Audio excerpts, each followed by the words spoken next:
नमस्कार. MP सेवा ट्रिक्समध्ये आपलं सर्वांचं स्वागत आहे. आता या व्हिडिओमध्ये मी तुम्हाला पॉलिटी आर्टिकल्स लक्षात कसे ठेवायची याची भन्नाट ट्रिक सांगणार आहे.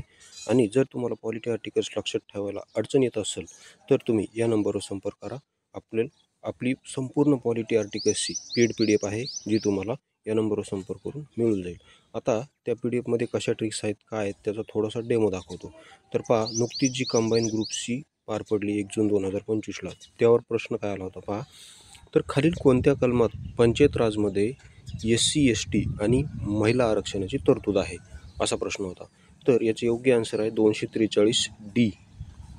243D मध्ये महिला आरक्षणाची आणि SC STची तरतूद आहे. तर याला ट्रिक्सनुसार कसं लक्षात ठेवलेलं आहे, आपल्या PDFमध्ये याची ट्रिक्स काय केलेली आहे आपण. तर ट्रिक्स अशी आहे की D फॉर हा जो D आहे, D फॉर दलित आरक्षण असं आपण म्हणू. D फॉर दलित आरक्षण, दलित म्हणजेच SC ST आरक्षण, किंवा D फॉर दीदी आरक्षण असं आपण म्हणू. D फॉर दलित आरक्षण किंवा D फॉर दीदी आरक्षण. दीदी म्हणजेच महिला असं लक्षात ठेवा आणि दलित म्हणजे SC ST आरक्षण. तर असं तुम्ही लक्षात ठेवू शकता. तसे तुम्हाला इतर सब्जेक्टच्या ट्रिक्स पाहायच्या असतील तर आपले MP सेवा ट्रिक्स हे टेलिग्राम चॅनल आहे, ते जॉईन केलं नसतं तर जॉईन करा. हे बघा, आपल्याकडे इंग्लिश व्होकॅब्युलरीच्या पण ट्रिक्स आहेत. आता हे बघा, हे दाखवतो मी तुम्हाला. इंग्लिश व्होकॅब्युलरीच्या ट्रिक्स कसे आहेत पहा आपल्या. आता अँटोनिम्स. तर पहा, बोल्डचा अर्थ होतो धाडसी, त्याच्या विरोधार्थी टिमिड म्हणजे भित्रा. तर आपण ट्रिक्स काय केलेली पहा. ट्रिक्स अशी आहे की उसेन बोल्ट हा खूप धाडसी आहे.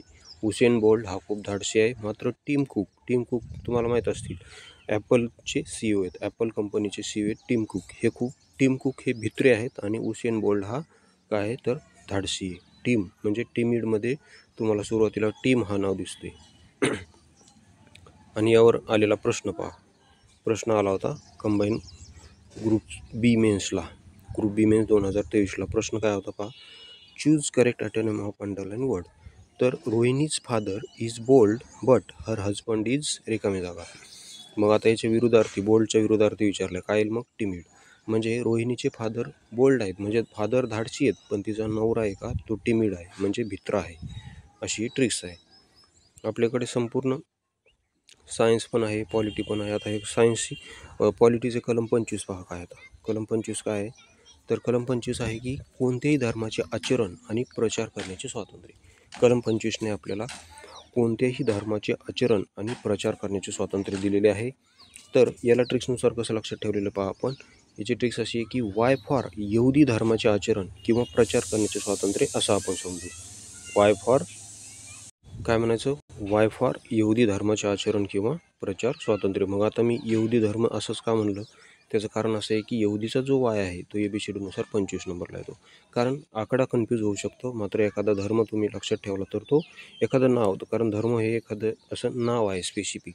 यहुदी हा एक स्पेसिफिक धर्म आहे, युनिक आहे. मग ते एखादं युनिक नाव असेल तर ते लक्षात राहू शकतं, अंक लक्षात राहू शकत नाही. तसंच 325 पण तुम्हाला तसंच लक्षात ठेवायचं आहे. केवळ धर्म वंशात या कारणावरून एखाद्याला मतदान यादीतून हटवले जाणार नाही असं 325मध्ये सांगितलं आहे.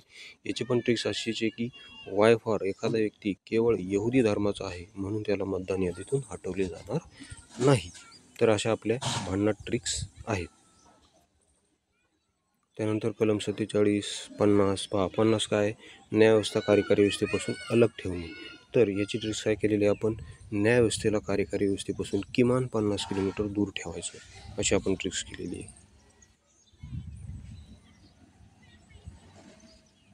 त्यानंतर कलम 17 काय पहा, अस्पृश्यता बंदी. कलम 17 काय, अस्पृश्यता बंदी. तर याला ट्रिक्सनुसार कसं लक्षात ठेवलेलं पहा. याची ट्रिक्स अशी आहे की सातारा राज्य किंवा जिल्ह्यात सर्वप्रथम अस्पृश्यता बंदी झाली असं आपण म्हटलेलं आहे. कारण सातारा 17 ह्या दोन शब्दाचा काय होतो तरी ते यमक जुळतो. त्यानंतर 40 म्हणजे ग्रामपंचायतीचं, तर त्याची ट्रिक काय केलेली आपण, 40 गाव ग्रामपंचायत ही भारतातील पहिली ग्रामपंचायत आहे असं आपण समजू. 40ला 40 गाव ग्रामपंचायत असं आपण म्हणू. त्यानंतर हे बघा, ग्रुप सी 2024ला आला होता कलम 58 प्रश्न. तर कलम 58 काय पहा, खालील कोणत्या कलममध्ये राष्ट्रपतीची पात्रता दिलेली. Group C 2024. तर कलम 58मध्ये राष्ट्रपतीची पात्रता दिलेली आहे.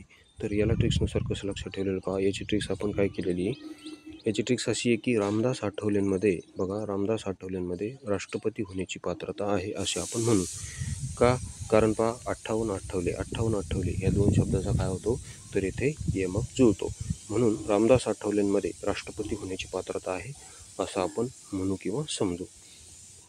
तर अशा आपल्या भन्नाट ट्रिक्स आहेत. जर आवडले असतील तर चॅनलला सबस्क्राईब करायला विसरू नका.